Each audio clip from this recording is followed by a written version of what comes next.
Can you hear me? Hello?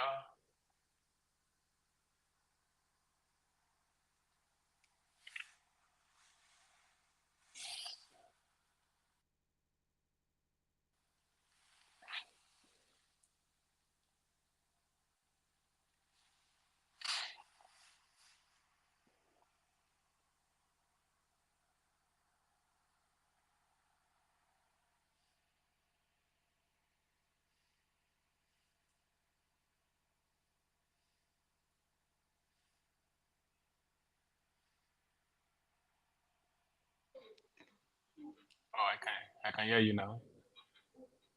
Huh? Yeah, I think I can hear you now. Okay, can you hear me now? Yes. Oh, okay. I've been talking since that. Can you hear me? It looks like I'm not connecting with you. Oh, okay. Yeah. I'm just able to hear now. Okay, how are you? I'm fine. How Good have you good been? morning. Yeah, yes, I've been fine. What about Yeah, you? I'm trying to connect my uh, Samsung phone so that I can have a better, but I'm not understanding it because my ear is not with me, so I'm not understanding what is happening. Okay. Oh, Uh, okay. yeah, Shola, are you there? Okay, I think we can.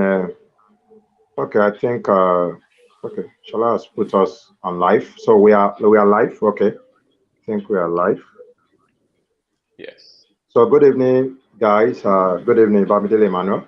Uh, I'm in Yes. Nigeria, so I hope I don't know what's your time zone there. Yeah, it's 9:14 now. Oh, okay. So we are like 6, 7, 8, 9, like 4 hours behind. Hmm. You are 4 hours. Yeah. Okay. So Hmm. this is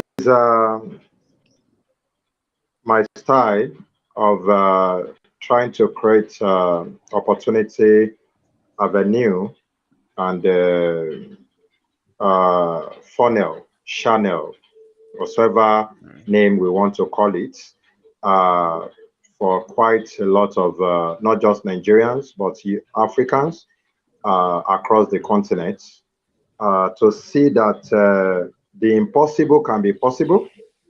Uh, People can move from, just like Peter Thiel said in his book, from 0 to 1. People can move from where they have been to a new level. And that has always inspired me a lot, even looking at people like us, how we've, from absolute nothing. And, when you look at, if somebody told me some years ago that I will even get to a level maybe that I will do uh, PhD, sorry, master degree, let alone PhD. You know, I wouldn't have even agree with that narration because nothing was inspiring growing up for someone like me. And I know that the same thing is also applicable for quite a lot of young people that are still younger today. And of course, even older people. I also understand that quite a lot of older people watch my podcast. Quite a number of lecturers across the country, universities have reached out to me, uh, giving kudos. And I've also encouraged them that they have to also reach out to quite a number of their students. Many of these guys need this content. And at the same time, it's also an avenue to see a way whereby people can move from Sapa to Japa, and not just traveling outside the country alone. Is just like when I was penning this, the narration of this podcast down a few months ago, I was saying that the ability to be able to translate or transition, have experienced a paradigm shift in your life. This Sakpa to Japa thing is just a boozy word. Is how you have been able to change your life, change your mindset, move from where you have been, maybe poverty level, hustling level, struggling level, uh, not having that professional prowess, or not having that appropriate academics degree, and or not having that skill set to take you from wherever you are to where you want to be, and also get to that level in your life that you can also be dependent or interdependent rather than being dependent on others. These are very, very important stuffs that I think can help thousands, if not millions, of people across the continent. And Emmanuel, thank God you are my namesake.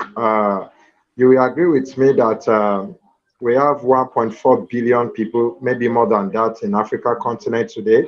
65% of Yes. this population are below the age of 29 years. And Africa is a very young continent and with minimal opportunities. But you will also agree with me that digital inclination has been able to open up lots of people to abroad opportunities. So even if I am here, I can be making money in dollars or in pounds, even from Africa, working remotely for foreign companies without necessarily stepping my foot on the shore of those countries. That is one way of moving from Sapa to Japa. At the same time, I can study online, enroll in Harvard University or Oxford or any of the university across the globe, study remotely without necessarily traveling physically to this country. And so the apex or the climax of this opportunity is even when you have the privilege to even leave your country and travel physically. So what I'm saying is that physical or distance can never again in our generation be a barrier. Thank Yes. God that the people that we are also looking up to, these are the white guys out there, have been able to leverage their God given gifts, knowledge to develop that capacity over the years to build technology in a way that will be so exciting to every human being in a way that will be so exciting. So, because if it is complex, if what we are doing today using an app or a software to see ourselves, if it is very complex, there is no way. I'm not really a techie person, but I'm a CEO of a tech companies, of even tech companies. But I have quite a number of these guys. Maybe because I'm alone today, I'm struggling with my I'm struggling with my phone, and if they have been here, they dare not quickly put me on this thing. But I got so fascinated about how simple some of these things can be.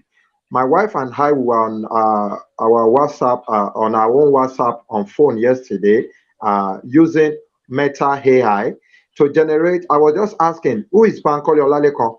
And and I was also asking, my wife is a PhD candidate. I'm a PhD candidate, and we were just putting some topics on the whatsoever, and the way this thing that we don't even know the people that built it are just giving us fantastic information.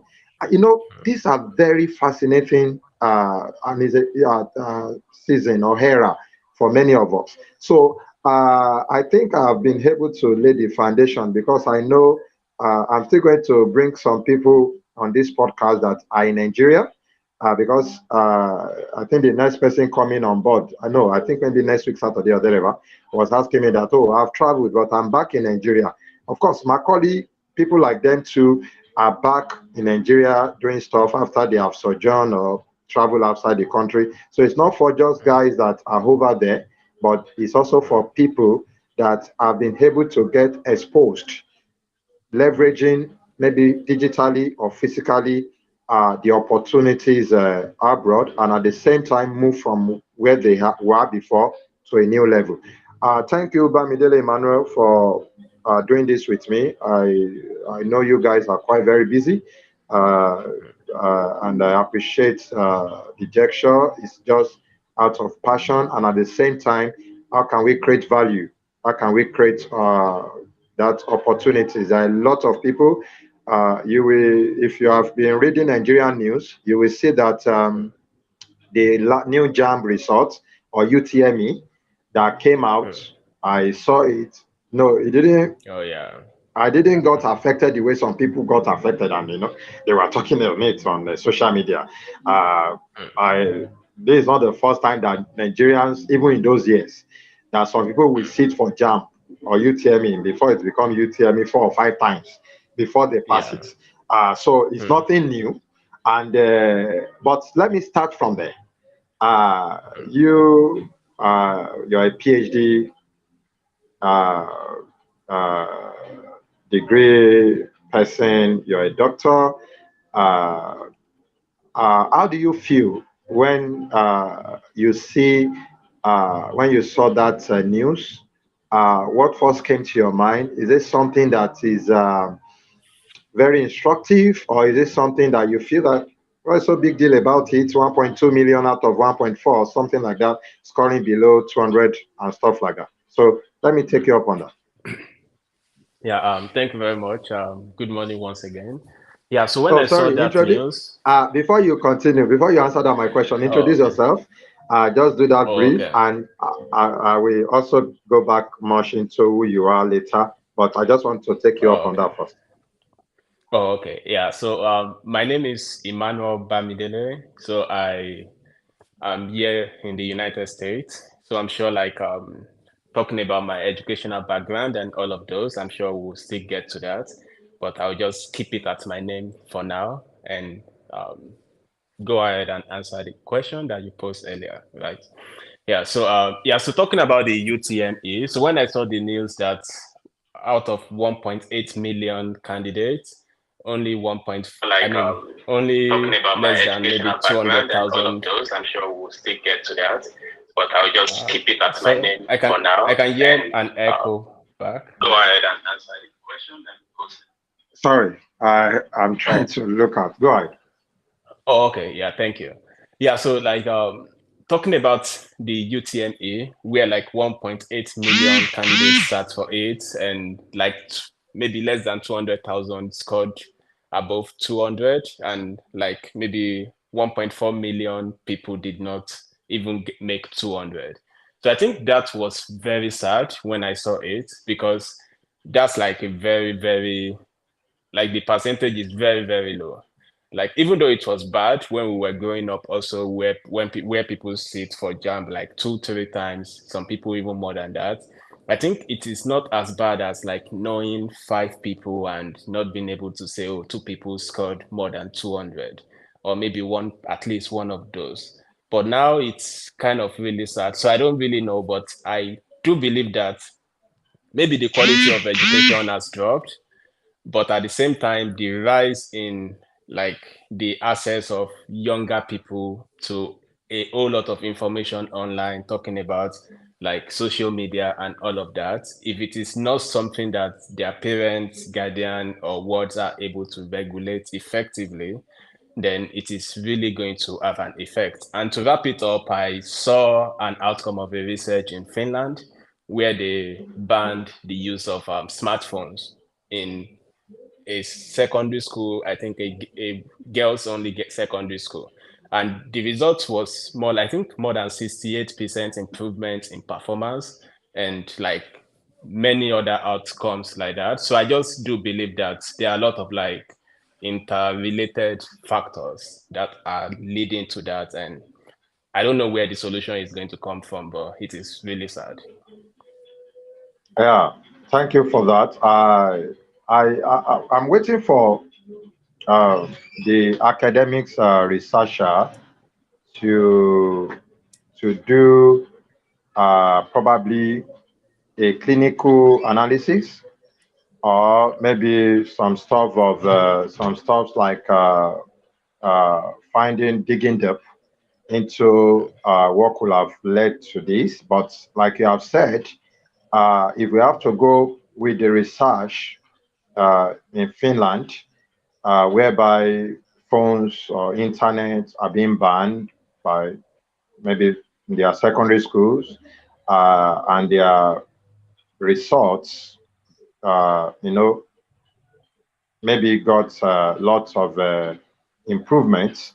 I want to also believe that because most of the time, though I'm not an advocate of every young person have to go to the university or to go to the higher institution. I've been an advocate of as long as you can maybe go to secondary school, you can write, you can speak, and you can listen or hear, you can show communication skills.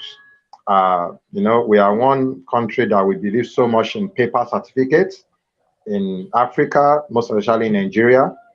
Even if somebody doesn't have anything upstairs, as long as you can present that you graduated from social university, though there is a little bit shift now going on, uh, companies are now looking more in depth into Yeah. value, into your skills and technicalities that you can offer, rather than just your certificate. But your certificate will first be an entry point.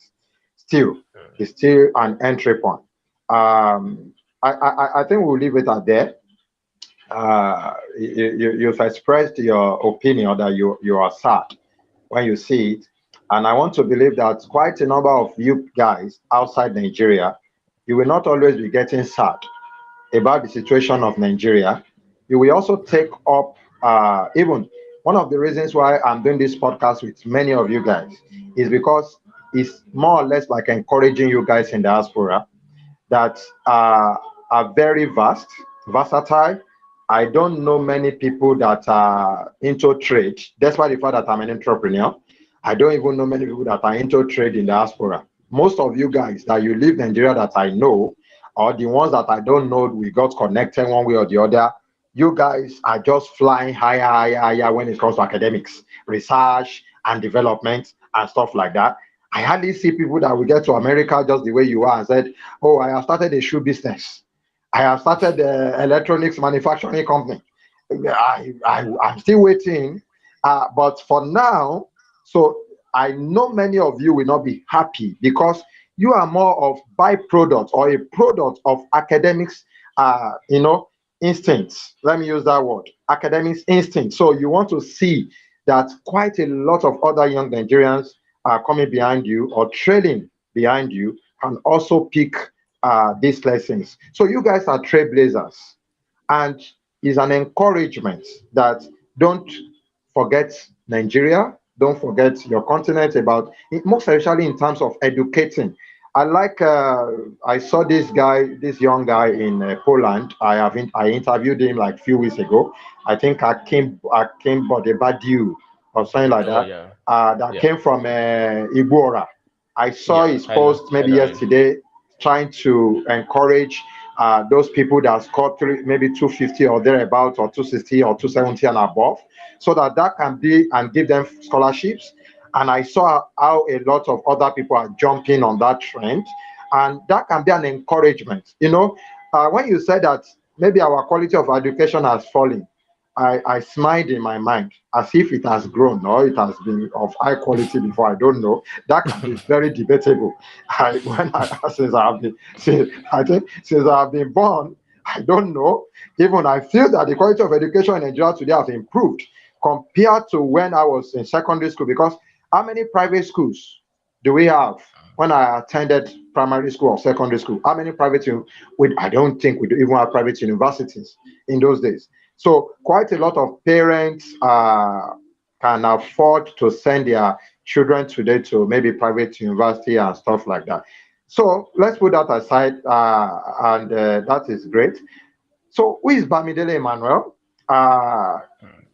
Let me know your background, and at the same time, growing up, after talking about your background, your education, and everything, what inspired you as a person from your childhood, growing up, and to also pick up, maybe is it accidental, is it coincidental, is it?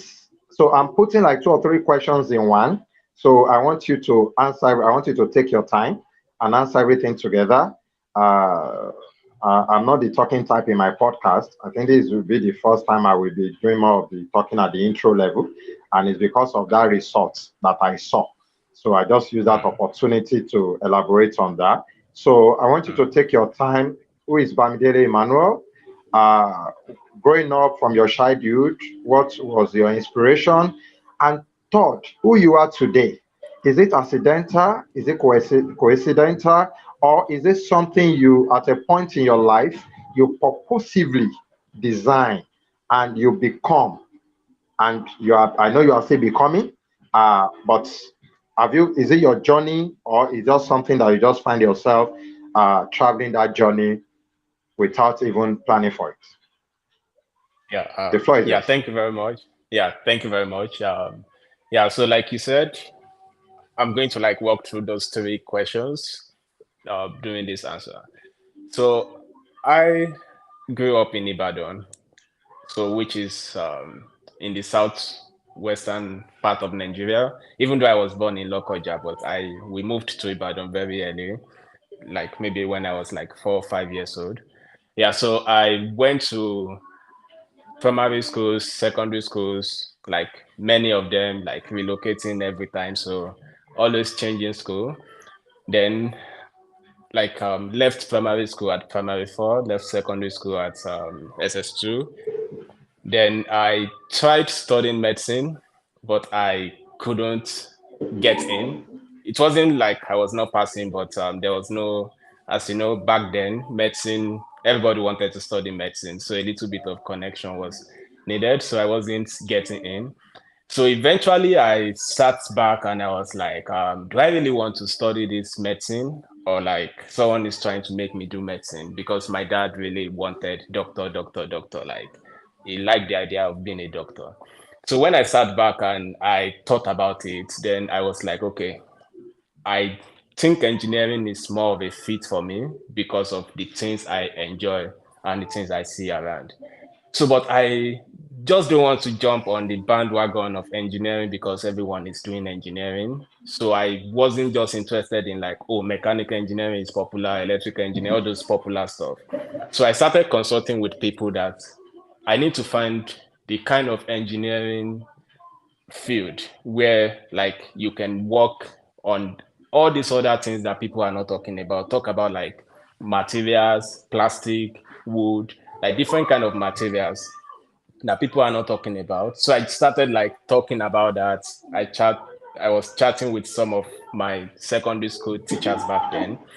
And that was how materials and metallurgical engineering came up.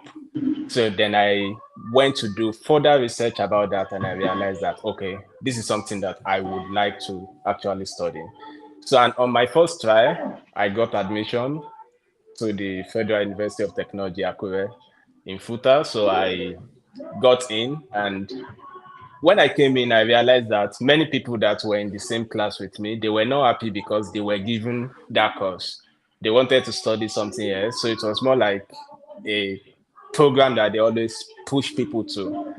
So then I started feeling like, hope I have not come to the wrong program. Like I chose this by myself, and people are all over the place sad that they are studying this. But my 100 level, so I think I was having that kind of um, challenges, like just thinking about if I am in the right place or not. Yeah, I'm sorry, I'm hearing some music interference in the background. So, Okay. but yeah, can you hear me?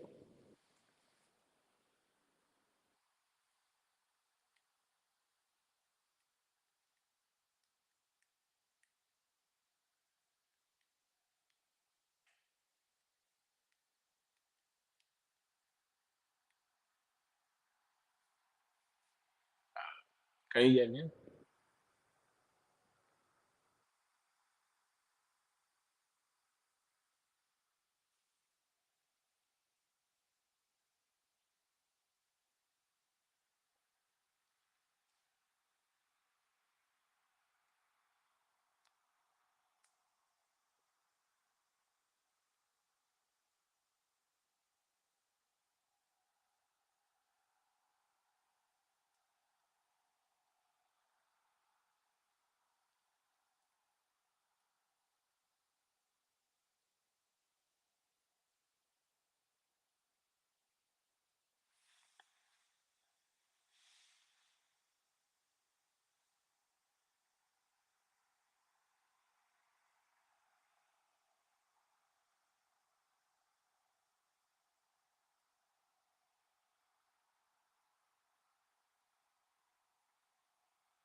Hello, Yeah, can you hello. hear me?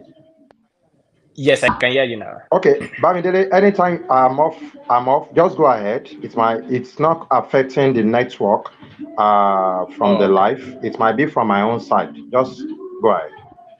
Oh, Thank okay. you. Yeah, thank Yeah. you. Yeah.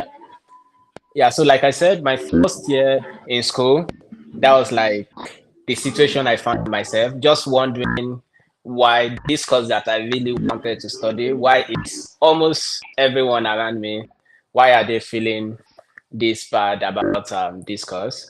So I didn't put in the best of my efforts into my academics that first year. Of course, I was staying in academic hostel back then, so I was just like, playing table tennis with the boys up to like 11 p.m., doing all sort of things, just besides studying.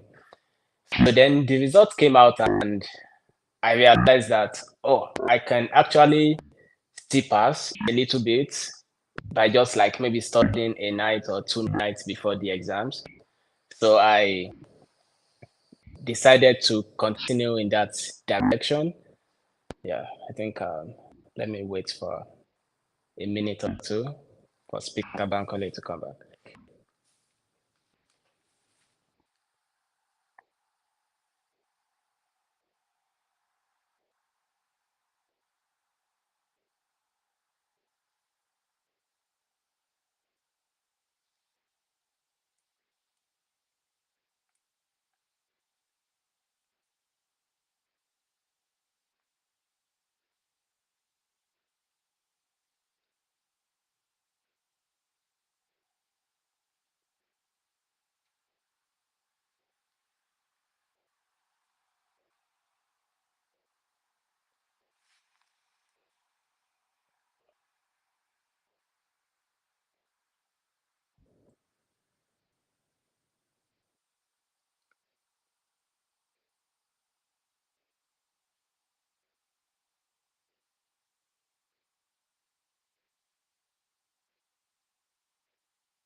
Yeah. Hello, Emmanuel. Yeah, I was Yeah. talking for a little bit and I realized you were Okay. Sorry. yeah. Go. I won't be saying sorry again because I'm in Nigeria. So just No, go no. ahead. Just go ahead. Go ahead. Yeah, I understand. Yeah, so so like I said, my first year was like that. I was staying in Akindeko hostel then. So I think I got carried away by just feeling like, okay, I'm among people that they are just throwing here. So I just became unserious too. So I was just playing all over the place, playing table tennis here and there, and doing everything that Akindeko boys were doing then without the studying part of it. So then the results came out after the first year, and I realized that, oh, I was still able to like perform a little bit well, even though like I did not put any effort. So then after that period, so this is where I'm going to like make a reference to what you are doing now. So like something like this, not at this scale that you are doing it, but at the level of like bringing people to talk to us in 100 level back then. I think I was in 200 level. So people came and they spoke with us, and many people let us see the potential of our field and like what people are doing out there. So I think I then realized that, okay, it is not too late for me. I can begin to put in effort from here. So even though at that period I already got myself involved in many extracurricular activities, student union, like many other stuff, but I just started like, okay, putting in effort towards my academics also. Not like everyone else, but at least I try to find time to make plans. Then I graduated quite well. Like I graduated as the second best in my class, not with a first class, but at the same time 0.01 short of the best. So I realized that, okay, I think with this result that I have at hand, I think I can begin to shoot for opportunities. But I did not know how to shoot for all these opportunities back then. And I was probably not exposed enough to begin to look for them. Like the way the information is everywhere now, it is not really like that back then. So I went to Jos for my NYC. So during NYC, I did my NYC with a private company. So during NYC, I used to chat with one of my colleagues who is also now in the United States, Femi. So then we started talking about all these aspirations and all of those things. So I began to learn one or two things, and I also started sharing the things I know with him. So he got an admission and went to South Africa. So even though South Africa was not on our radar, but when he got there, he told me that since these countries that you want to go to are not coming through now, I don't think if you mind also applying to South Africa. That he didn't get a scholarship, but he is able to find his way around that. That if I can apply and try to see if I will get the scholarship. So then I applied and I spoke with the professor over there. So fortunately for me, I got the Global Excellence Stature Scholarship, which is like the most coveted scholarship in the University of Johannesburg back then. So when I got the scholarship, I went in. So, but immediately I got to South Africa within a couple of months, I realized that this is not a place I want to commit myself to. I know like where I want to get to. Like I wasn't even earning badly in Nigeria. I started earning well. So it was not like I was like an average person probably would not leave Nigeria at the time that I left because I was able to get a job that was paying me well. But I didn't know where I wanted to get to. So I cannot commit my future to that place that I was in South Africa. So immediately I started studying. I studied for GRE in 2 weeks. And like for contests, the average is always like maybe 3 months. So I did it in 2 weeks, studying 18 hours per day. And till now, my friends still laugh at me because whenever they come to my room back then, if they come in the morning, they'll see me on my computer was very bad back then. The flex was bad, so I couldn't like open it completely. So it used to be like this. So even with that, I will tilt it like this and bend my neck like this. So they will come in the morning, they will see me there, they come like afternoon, night, sometimes 12 a.m. They see me on the same spot for 2 weeks. Then after those 2 weeks, I woke up 5 a.m. After my last round of studying. I slept at 2 a.m. I woke up 5 a.m. Then I went to Santin, wrote the GRE, passed it. Then opportunities started coming. I got 2 admissions in the United States, 2 in Germany, 1 in Canada. All funded except the one in Canada. So it was like, so what I think people can learn from this is that if you put in the effort, you are going to see the result. And that's my philosophy till today, especially when I realize that, okay, I'm at this point, I want to get to this point. I don't believe you cannot go from year to year. If you see yourself in the next level, you just need to do what you need to do. So even if you don't have the talent as much as other people, outwork the people that have the talent, you will overtake them. So I that's like like, that. Sorry. Hold on, Emmanuel. I like that. So even if you yeah, don't have the talent, like yeah, other people, outwork the people that have those talents. So if, for example, a yes, talented person is working like 3 hours per day and is yeah, getting results, so you are saying that if you work like maybe let's say times four, maybe let's say 12 hours yeah, per day, you might likely get the same result equivalent result to that person that is working 3 hours per day because he's talented. Am I right? Yes. So yes. So more like a Okay. person working 3 hours per day. Let's say the person is getting 90%, like 9 out of 10. So those 3 hours is going to be like 9 times 3, right? So that's 27.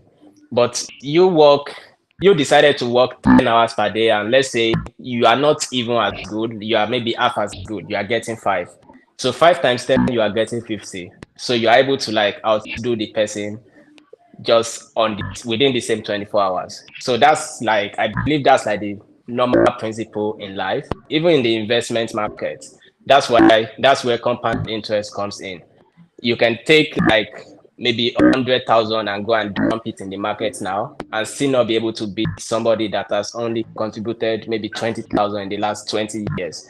But because of that consistency and like putting it in every time, they will have, like, the compound interest will have taken them to like maybe 400 or 500,000. So that's like my belief about life. So I was able to like just work myself to the level that I wanted to be. So that was how I got into University of Colorado Boulder. So I completed my master's at the University of Johannesburg in South Africa. I got another master's at the University of Colorado Boulder, then worked on my PhD. So my PhD was also in it's also in material science and engineering. So, and after the PhD, I decided I don't want to go the academics route because I have never really been a kind of person that want to be in academics, but I just saw it as an opportunity. Like, if I have the ability, why not do, Your Emmanuel, sorry, your PhD is in yeah, what? material Your PhD science is and in what? engineering. Material Okay, science and material science and engineering. engineering. Okay, Yes. Yes. go So ahead. but during the course of the PhD as well, just using my normal approach to life, like believing in hard work, believing that if I have to know something, I will go to any lengths to try to know it. That brought me a lot of opportunities. For instance, the first project I worked on during my PhD was with NASA. So when I started that work with NASA, I didn't know how to program, and I realized that I needed to learn how to program. So I started learning how to code, and like the level that many people will probably not get to in their coding ability in like maybe 2 or 3 years, I was able to attain it in 6 months. Because if I really think, oh, I want to commit That's to why something, started learning it. That's why I started learning it during your PhD time.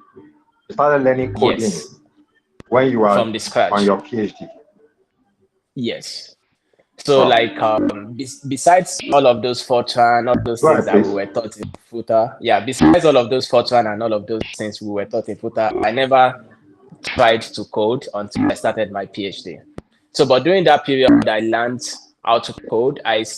Became involved in even like a very like high level machine learning project in my first year. That was in 2019, first year of my PhD. So I worked on a project on convolutional neural network with some other people. So, but I didn't like that lab. So I changed lab, and that was to a project by Facebook. I think we spoke about that the first time we spoke. So I worked on that project until the pandemic kind of like stopped everybody from going to the lab, and I wasn't enjoying that again.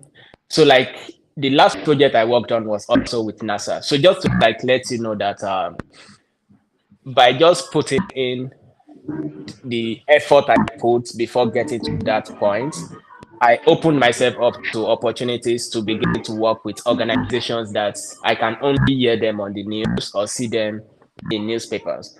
But it was like the only difference was just that I was ready to put in the work. And I actually used to mentor a lot of people when I got here to the United States, when I just started my PhD, because I always feel like, oh, I can make people do the same thing.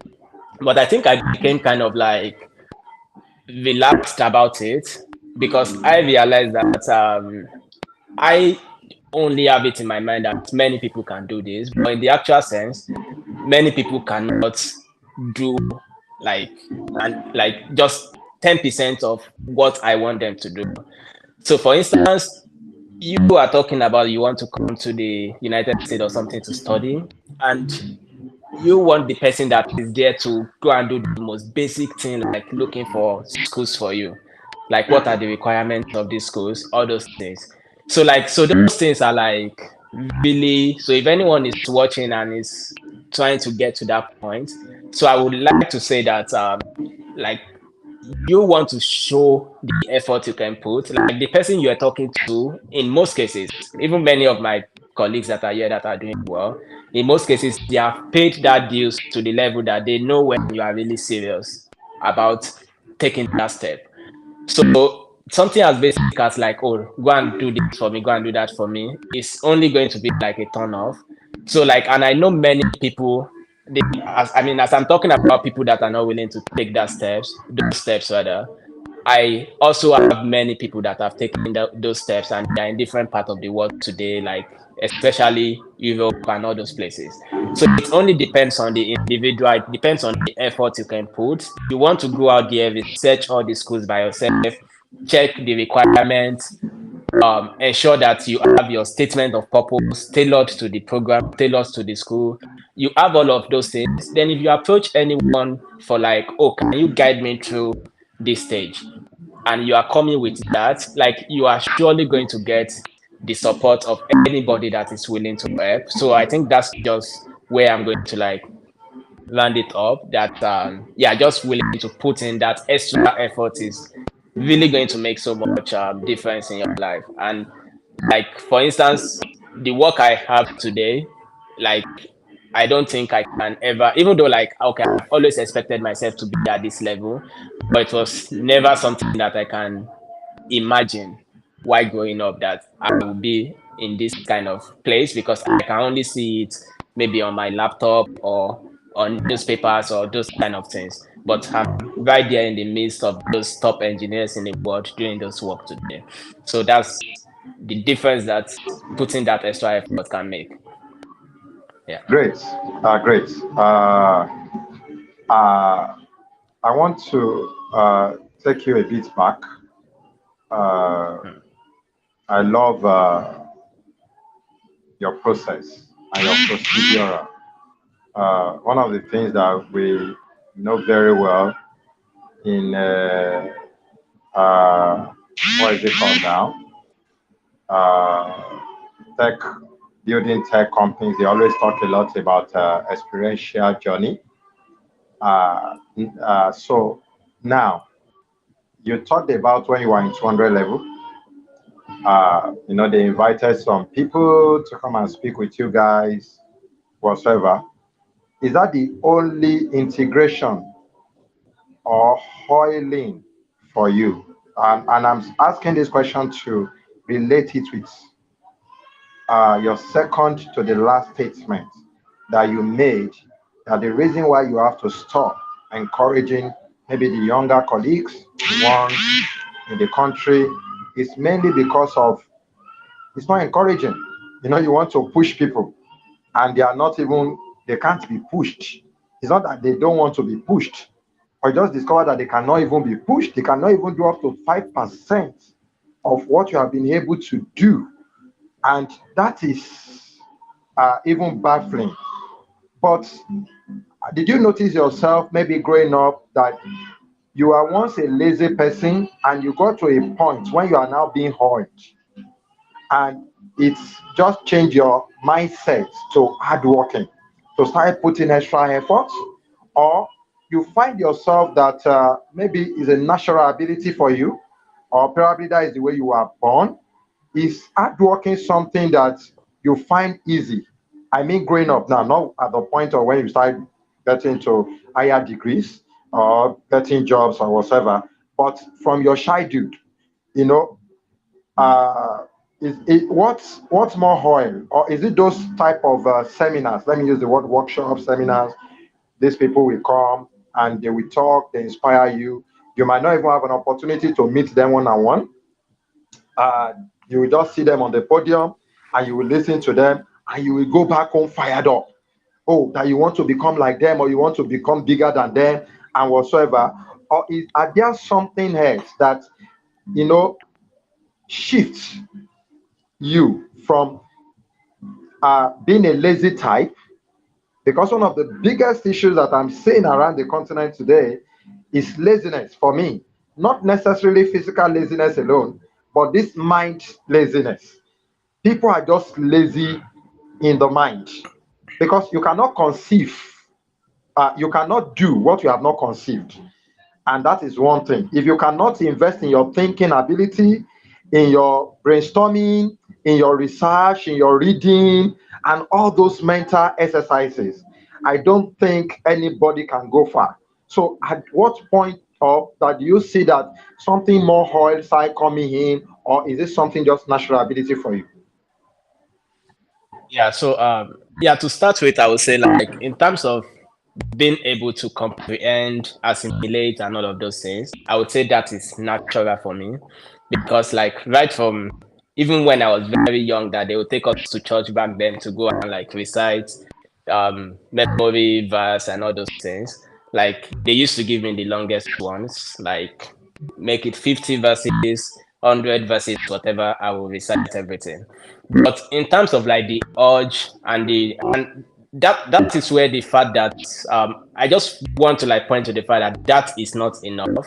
Like if you like be taking all the first, be graduating with all the first class and all of those things.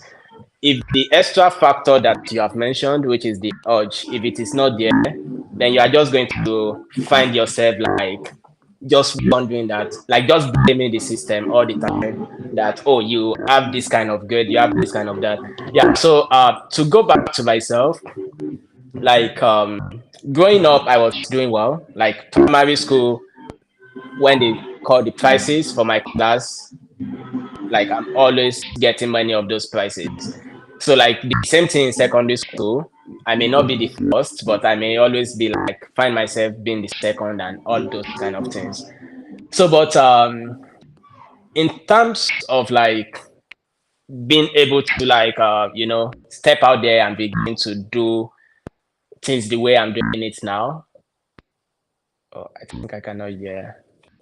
I see an interference, but I cannot hear. Yeah, so but I'll just continue. So in terms of like having the urge to do things the way I'm doing it now, so I would say that when I was in hello,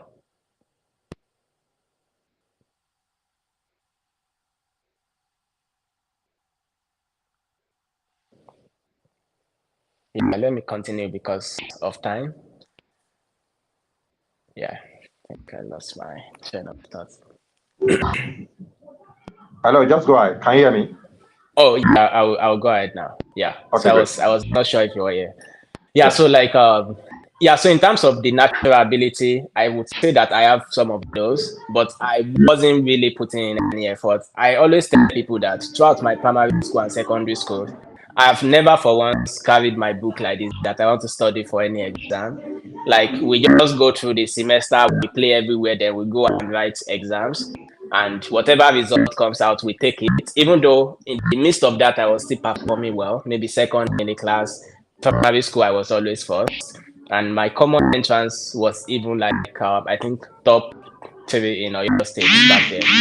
Yeah, so the ability was there, but I think at some point in my life, 2000 and I would say 2003, when I was just getting into secondary school, I think maybe GSS 1, I began to get interested in like high profile people in the society because I used to like watch them on the news. My dad likes news a lot. So he talks about these people and all those things. So I started getting interested in them.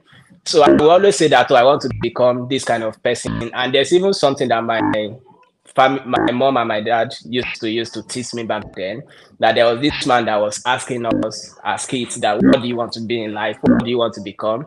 People were saying doctor, people were saying this, but I opened my mouth and I said I want to be Obasanjo because I just wanted to get to that level. So now the important point that I want to make is that when you have that mindset that you want to get to a certain level, but you don't know how to get there, you need something at some point to trigger you such that you just gain that clarity that this is the route that I can follow, then I can find myself at this level. So that's what I would say happened. That happened when I was in Futa. Like around that period that I said I everything changed for me. So and it is not uncommon to see many people that want to attain that level of success, but they don't know the process. So that's why you see people follow the wrong process. Like maybe they have to go into some online fraud, or they just believe that, oh, let's do student union the way everybody is doing student union. Let's go and hustle for PA. Let's go and do this. Then let's start queuing up until we can start getting political positions, steal money, contest for the next one, steal money. You know, people can see the end from different perspective, but the process is what, like the urge you mentioned. So that is what the process can trigger. So now, for somebody who is not seeing that end, when that trigger comes, it's not going to make any sense because they are already not seeing themselves in the next, like in these kind of places. So they just you can give them the whole of this information, which is where I'm like many people are not driven, like you also mentioned. So you can give them all of this information and they don't know what to do with it because they are not seeing themselves in the place where this information can take them to. But every once in a while, when you meet people that have already gone through that process, maybe just by the virtue of like the environment where they grew up in. So like there's a research that I was reading about yesterday, or was it day before yesterday, that one of the greatest determinants of success in life that has been proven, especially in the United States here, is the environment you grow up in. So, and there was a research, that research used a survey in Pittsburgh in the United States here. So there are two neighborhoods. One of them is a high income neighborhood. One of them is a very low income neighborhood. So they realized that the high income neighborhood they were able to get like the students there, they have like more than 70% chance at becoming successful because they already saw the places that they want to be to by the virtue of just being in that environment. So at some point in life, there will always be those kind of trigger. It might just be something as basic as listening to a motivational speaker. It can be something as simple as like watching this kind of live show that you are putting for the people. But the trigger will come, and because you already saw where you want to get to, you gain clarity on how to get there. But for people in low income society that have not been able to see where they can get to, then it becomes like just another information that will just go down the drain. So that is something that I do tell people. I remember like growing up, I've had the conversation with many people that will tell you that it is not possible to make 5 million in a month. If you are making more than something like it is, you are probably doing virtual and all those things. So, but I used to just feel like they were surrounded by people making 20,000, 30,000 every month all their life.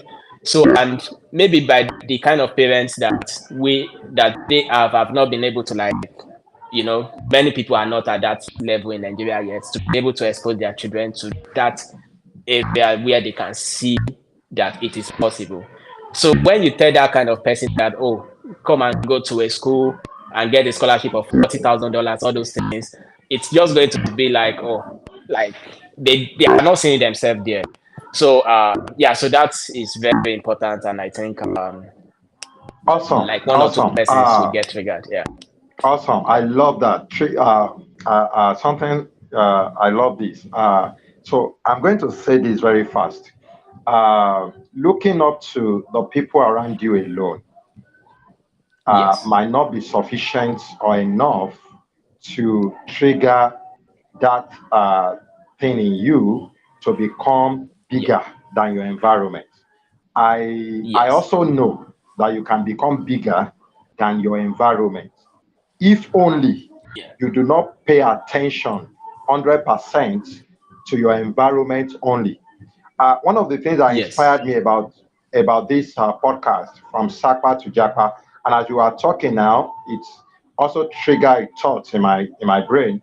One of those things that inspired me is that I look at people, I see that one of the major cause of their limitations in life, Yes. just like you have said in that research, is purely because of their environment.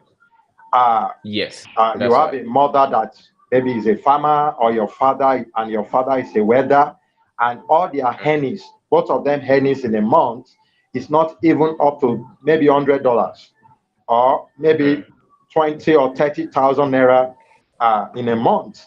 If care is not taken, you will think, just like people like us, when we are growing up, you will almost think that that is where the world ends. That is the best you can also make in life if care is not taken. Yes. And one of those things that inspired me a lot is the ability to be able to move from where you are, forcing yourself forcefully out, leaving your comfort zone, not resting on your horse. I have seen people that have done very well academically, because as I'm listening to your story, I noticed that it's from your growing up, from your primary school days, secondary school days, that you started doing very well academically. I was an average student.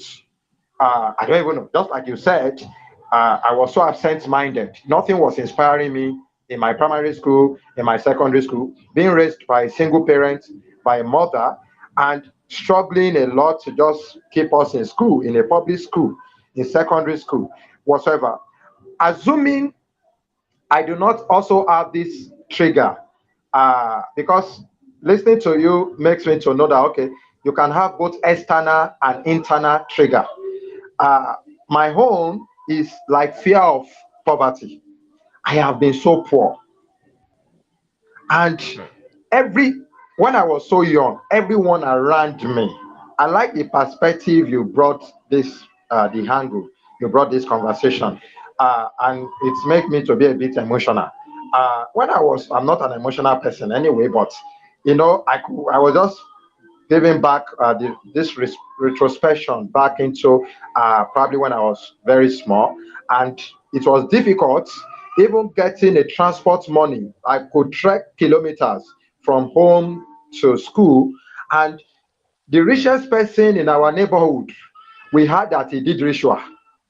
So it's not like there is one profession or business that we can look up to. Oh, this person is a millionaire or a billionaire or a multi-millionaire or a successful person because of this job or because of this career.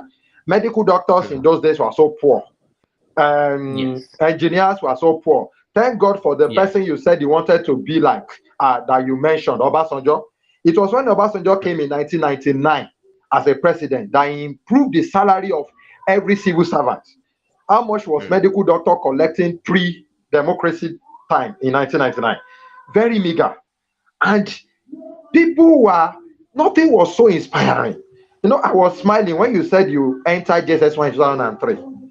And that was when I was entering the university. And quite a number of people have said time is changing or time has changed. What you just said make me to realize that time doesn't change. It is people that change. If you want to become a better person, you work on your mindset, and you want to that you made up your mind, you want to become better. If you want to become a poor person or a struggling person for life, it's also about working on yourself. It's a decision, it's a determination. Because today you are a PhD holder, you enter the same, you enter JS1 at the period of when I am entering the university. And today we are having conversation about life experience. What has changed?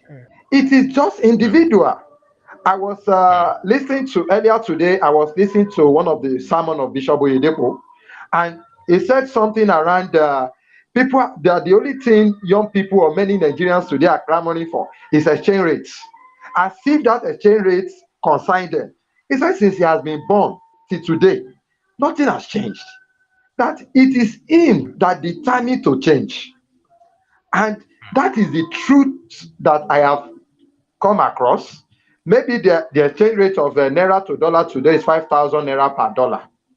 People that will still be making it well, that will still be studying, going to university, having their PhD, doing research, writing papers, traveling outside the country, building, investing, will still be doing it.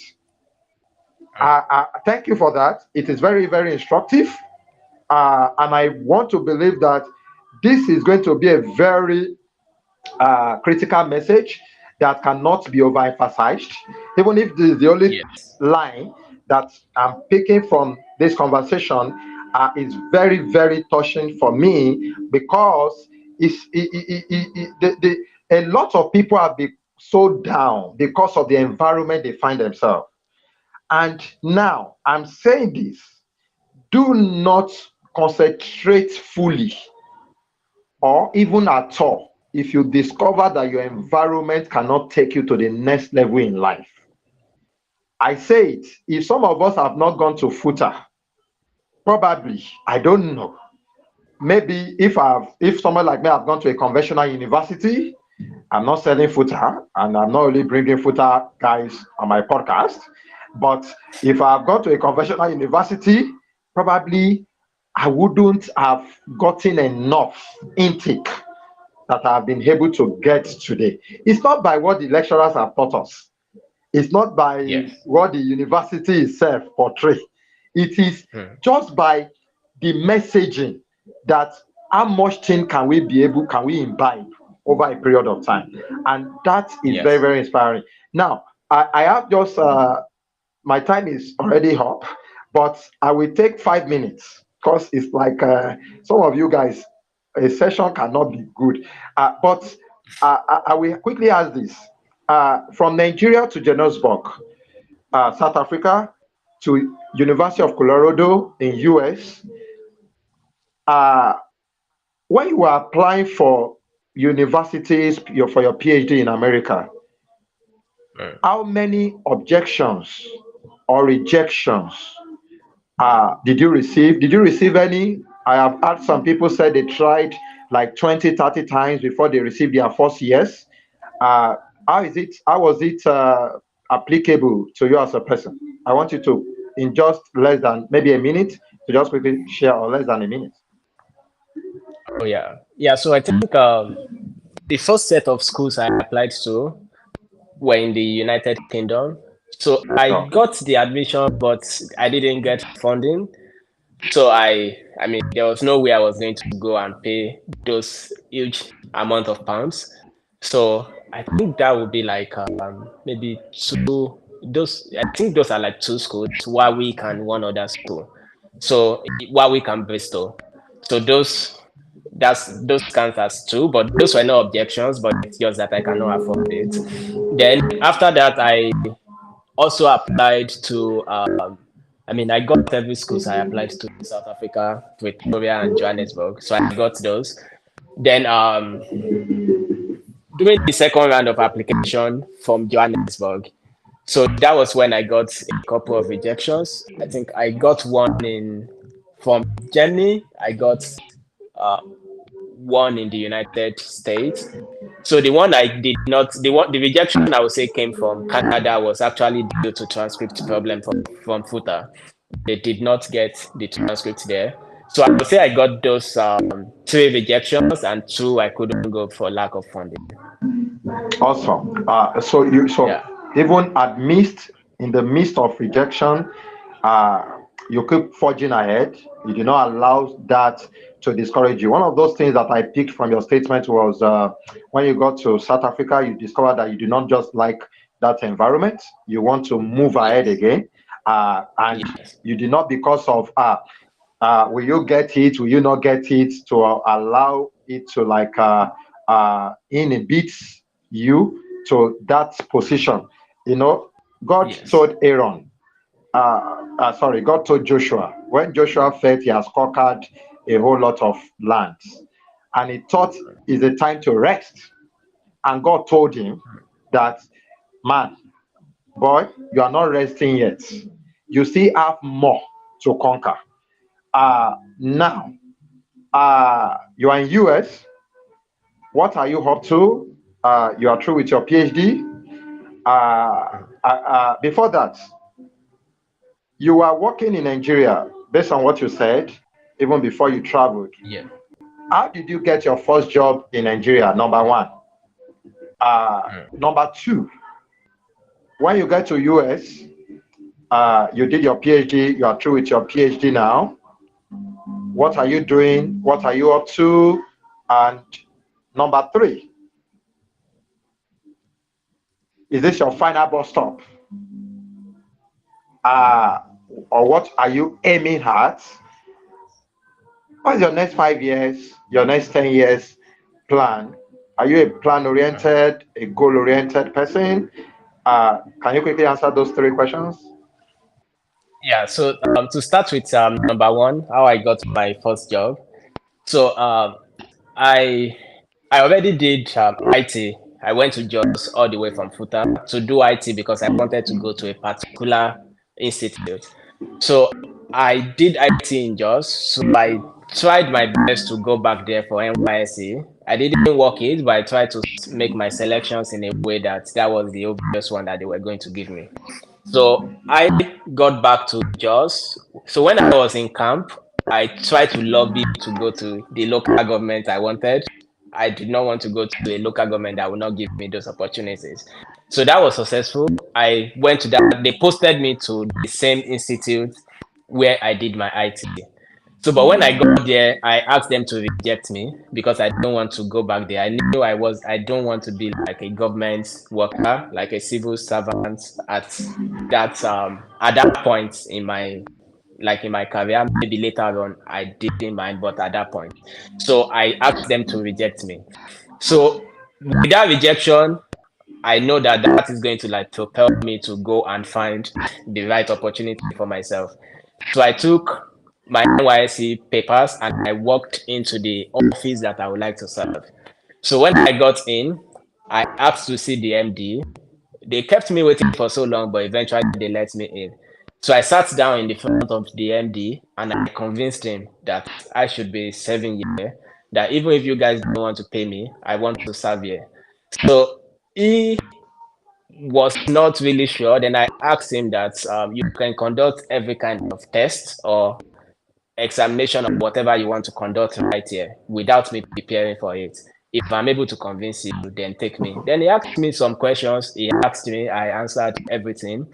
Then he told me that if I am able to like get their company on my NYC slip in less than 2 hours, and to go back and forth to the secretariat is already like 1 hour 45 minutes. So and I was able to do it in the rain. It was raining heavily. I did it. Then he said he did that only to know how driven I am, that I have really demonstrated that.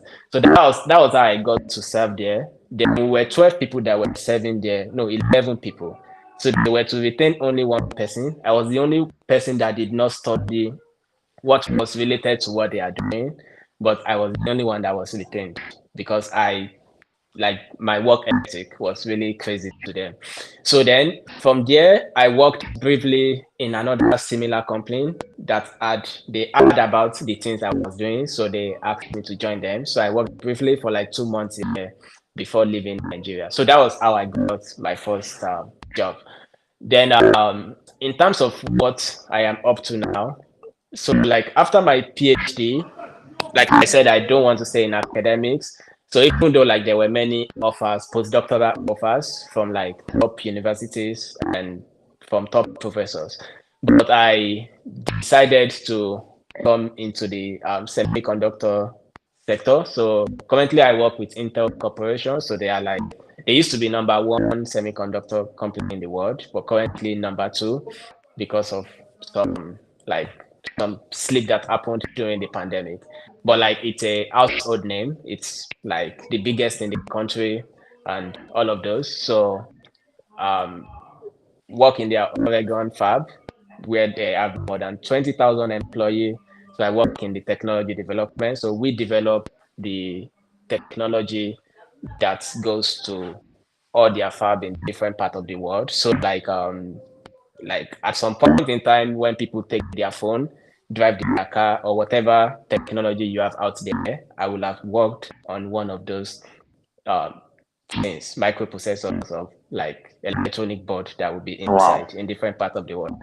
Yeah. So that's what I am up to. Then in terms of like where I see myself. So I mean, I am plan oriented, but I'm not like maybe the precise kind of like, I don't have the precise plan, but I always have like a times 10 kind of plan for every 5 years. So like the way it was for me, like my income, for instance, when I was in Nigeria, I was able to do times 10 in South Africa, do times so that even in terms of like my levels, so that's how I think. I think in terms of like my value per hour. So like currently, okay, this is my value per hour. In the next 5 years, I want to be worth more than 10 times. So when I think about that in terms of my income, then it comes back to my productivity. I know that if I want to like times 10 what I am worth in the next 5 years, then I will have to be more productive, maybe at least times times 10, even though like it can be lower than that because it's not like linear, it does not have a linear relationship. But because the higher you go, the more like access to these things that you have. But I have worked tirelessly in the past few months. I've built a product which I'm going to launch very soon. So, and hopefully that is going to like be something really exciting and big.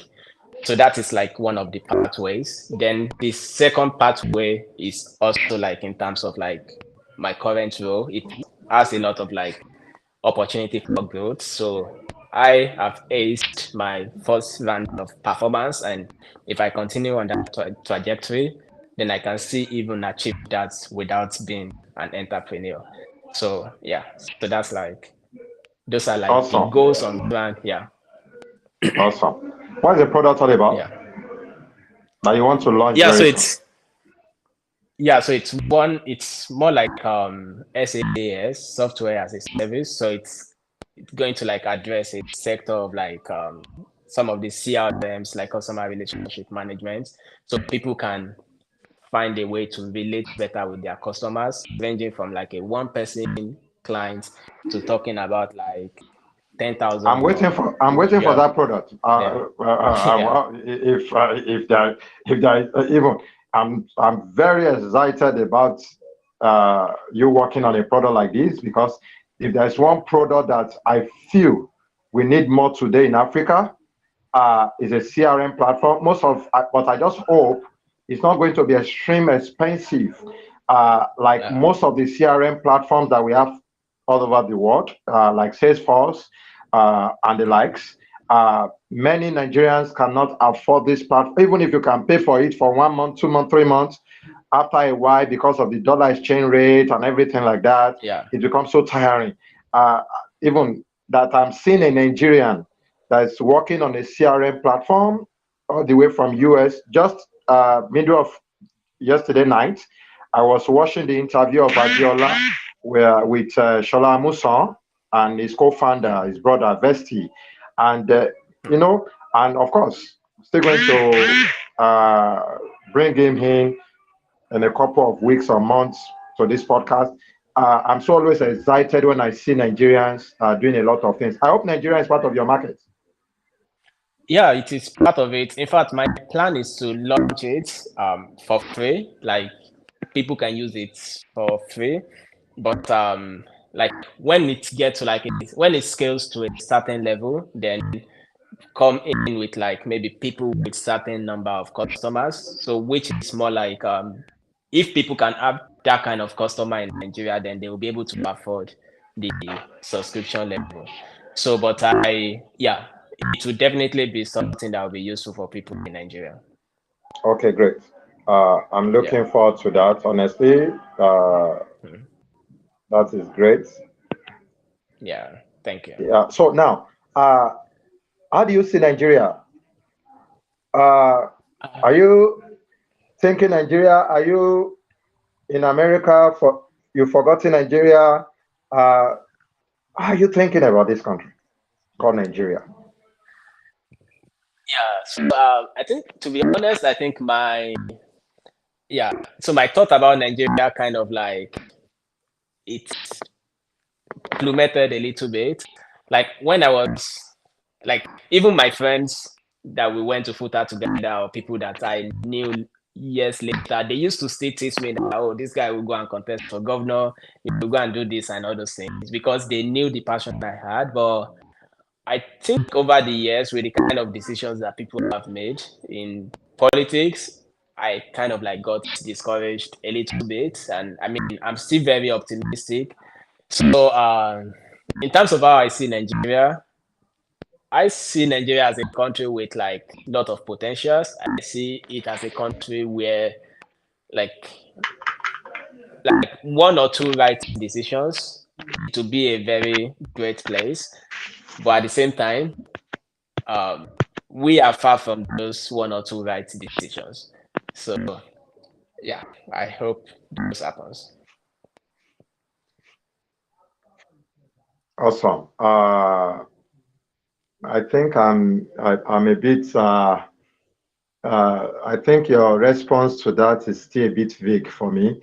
Do you plan, like later in life or in the future, relocating back here to contest for that leadership, like you have mentioned, leadership, politics, or are you waiting for that strategic time? Maybe a governor or a president can just invite you back home and said, okay, come and work with me, and from there you cut your teeth in politics or any other. Yeah, so in terms of elective positions, I mean, I used to have that on my radar, but I eliminated that from my radar Okay. because I mean, yeah, I don't want to go through that process for now. So, but in terms of like for me to offer my skills and my talents at some point, if given the opportunity, I think it is something that I will be open to. And I like in many sectors, like even on my blog, ebamidele.com, I do write about Nigeria. Like I have written how Nigeria can learn from the policy that transformed China. I have written like some of these things. So I feel like uh, if you What's the have name the of the right person platform? in the right, Is that on Instagram uh, or where? no, it is a website. Okay, what's the name of the website? Bamidele, What's the URL? yeah, ebamidele.com, like Okay, E for great. Emmanuel, Ebamidele.com. ebamidele.com. Yeah. Ebamidele.com. Okay, go ahead. Yeah. So I haven't published a lot there, but I do write about like some of the solutions that I feel might change, especially the science and technology sector. Like that is a sector that I'm really passionate about because I do feel like Nigeria is really way behind. You go to hospitals, you go to schools, people are still carrying papers here and there. Where like these are the things that should be employing hundreds of thousands of youth because they are just managing platforms for those kind of technologies that are enabling those kind of solutions. So like so I think I am open to that, but for election, not yet. Yeah. So Awesome. Awesome. I don't know how we are going to overcome that very fast because 60% of, like, okay, 55% of Nigerian residents still reside in the rural environment. One of the biggest challenges of this country is not that people that are in the city are not really doing well. Young people in the city are going digital. Even they are more digitalized than many adults, even outside the. I was in US the year that the University of America, sorry, I say University of America, Bank of America was just launching their fintech. When Nigeria have many banks in Nigeria or even fintech have been launched in Nigeria, though this can also be debatable. But I felt that quite a number of young people in the cities, in the urban terrain, or people like you that have also traveled outside Nigeria to study, where if they come back home to launch their products or float a startup, they are always doing very well. But the unfortunate thing is that I don't know how your paper thing can be eradicated with the number of people that we still have in rural areas, whereby, I don't know, God help somebody like Tijani Bosun, the Minister for Innovation and Communication. They are trying to build fiber optics around the country. If it works, maybe we can now start talking about deepening technology in the real sense. or in the real time. But as for now, it is going to still be limited to the few people that are living in the city or in the urban terrain or in the peri-urban terrain. And two more questions to go. I think I've explored you today, and thank you for that. Thank you. Two more questions today to go. One, uh, do you have any plan, maybe now or later, to have investment in Nigeria? Of course, it's a bit related. You are building a product now, which I'm so excited about. I wish that product come out in the next couple of few weeks or months. Uh, I'm your number one fan, your number one encourager now. To if you have been Thank slowing you. down about that product, CRM is one of the best products now anywhere in the world that can be built, because a lot of businesses are coming up every day and they need to automate their structure, their system when it comes to customer relation. And as a CEO of quite a number of these companies, there's nothing bad when we can integrate or synchronize all our customer base on a system. As I'm talking, every year, the thing that always run in my head is to be building like 4 or 5 products per year.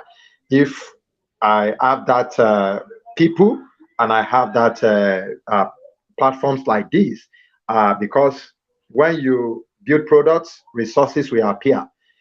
This type of product Yes. now, luckily you are in US. I will not be surprised in the next couple of months or maybe a year or two, you are on Y Combinator, uh, and you scale up from there. That is how many of many of us probably have been able to achieve the feats that we could achieve today, and we can do more. So, what is your investment like in Nigeria?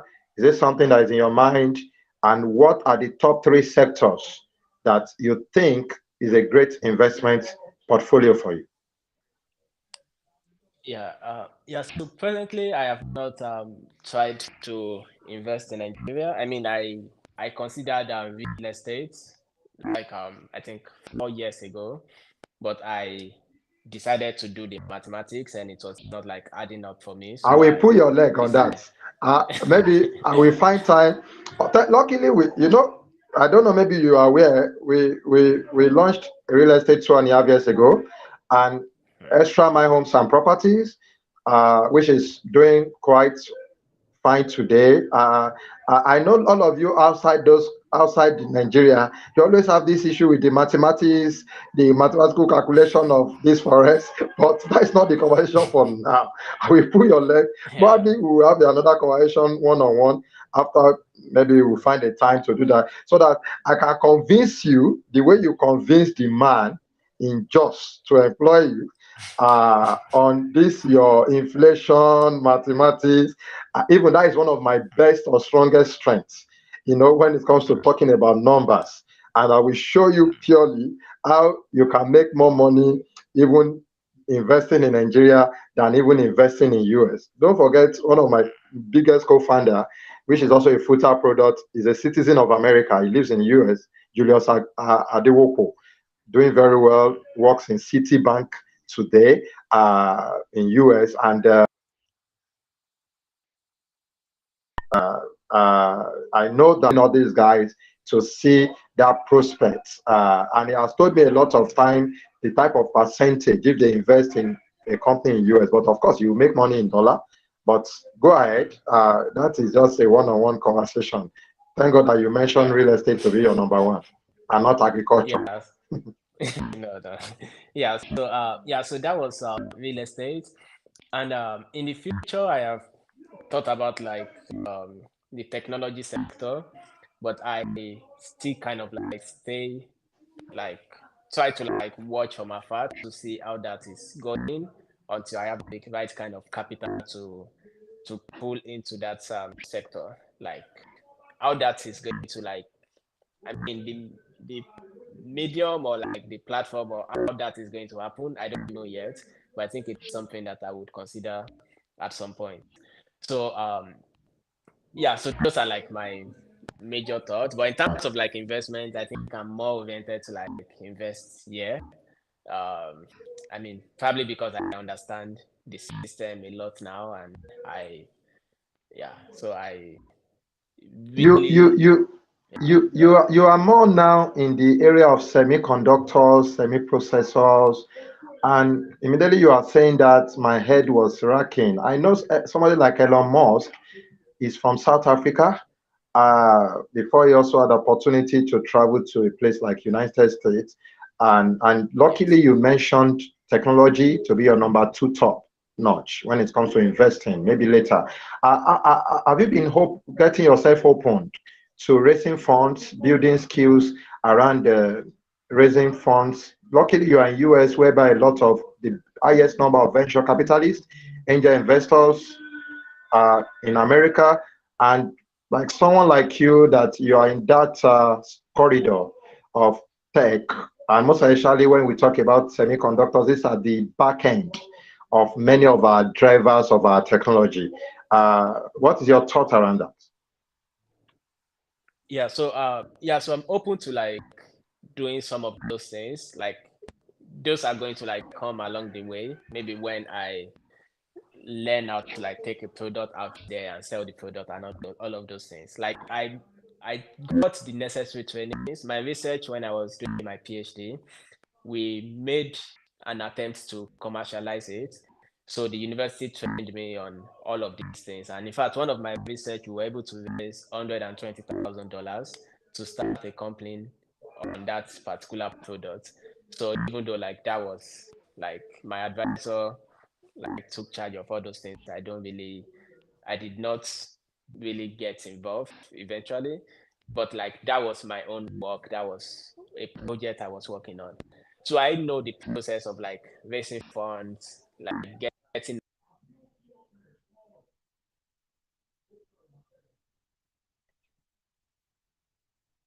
I think there was a call interrupted that. I'm sorry. Yeah, so Oh, okay. so I know the process of going out there, raise funds, and all of those things.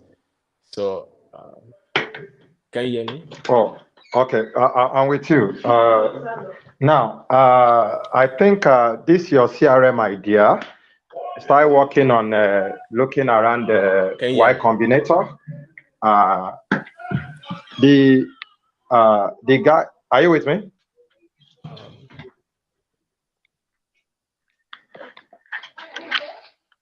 Are you with me? Hello, Emmanuel. Can you hear me? can you hear me? Hello.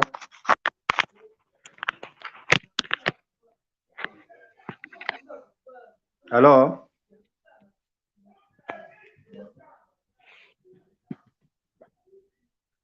Hello.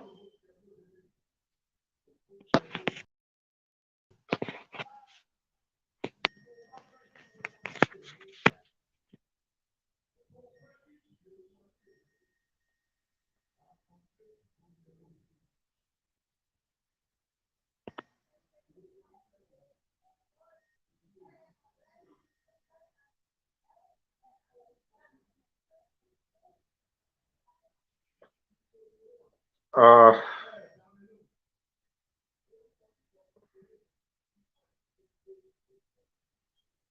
okay, guys. I think Emmanuel has gone offline. I don't know. I've exceeded my time. I'm enjoying myself. Uh, I understand quite a number of quite well.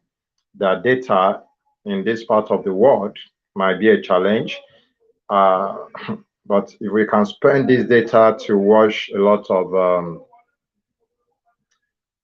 some of these kids comedy, which are also not bad.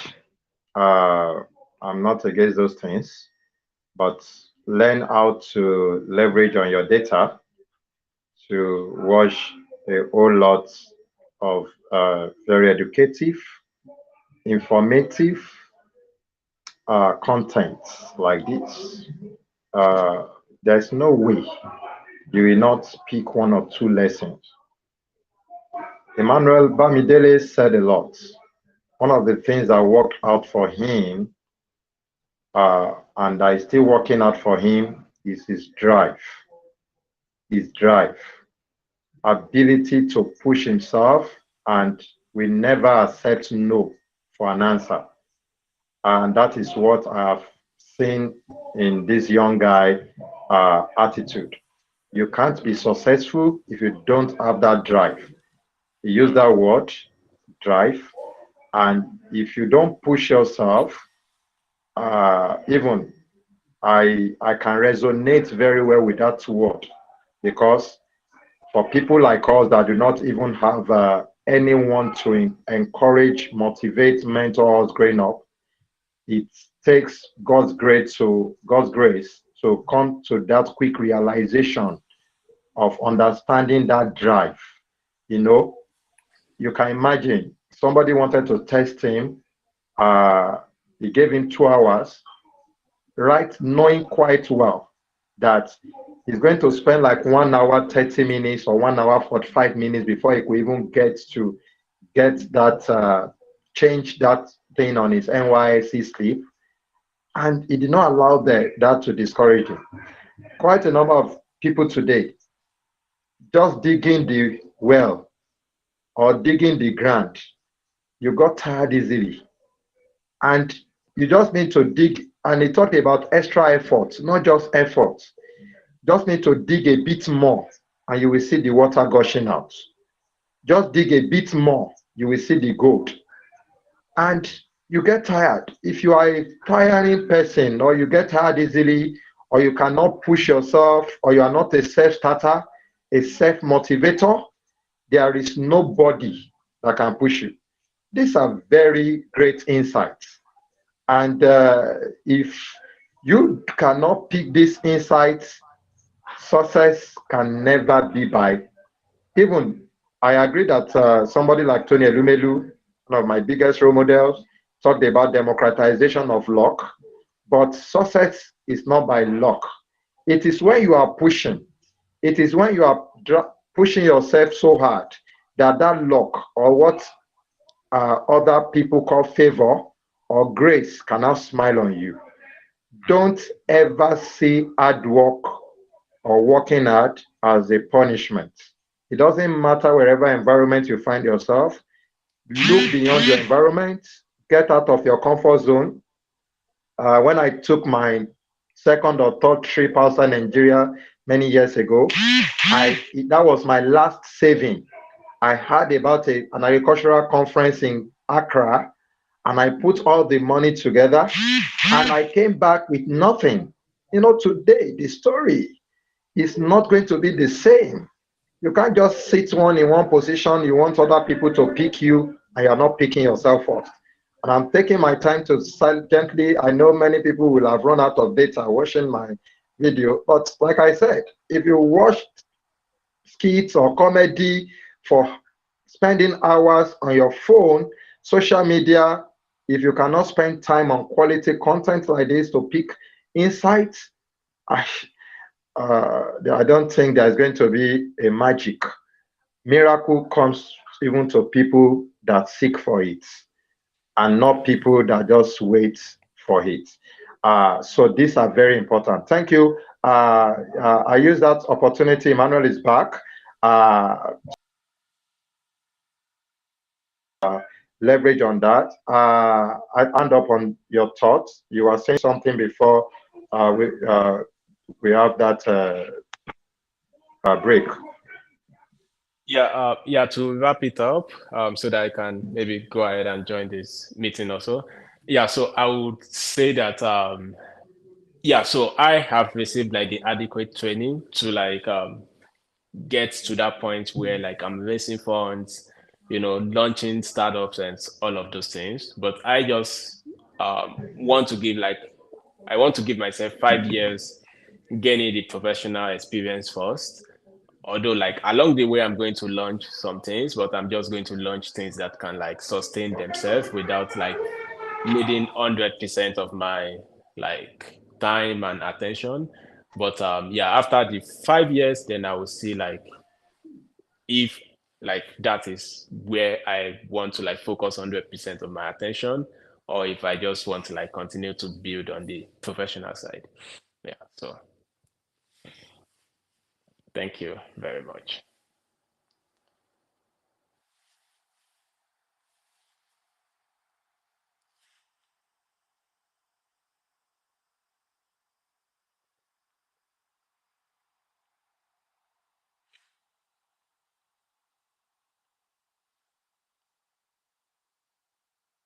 Hello.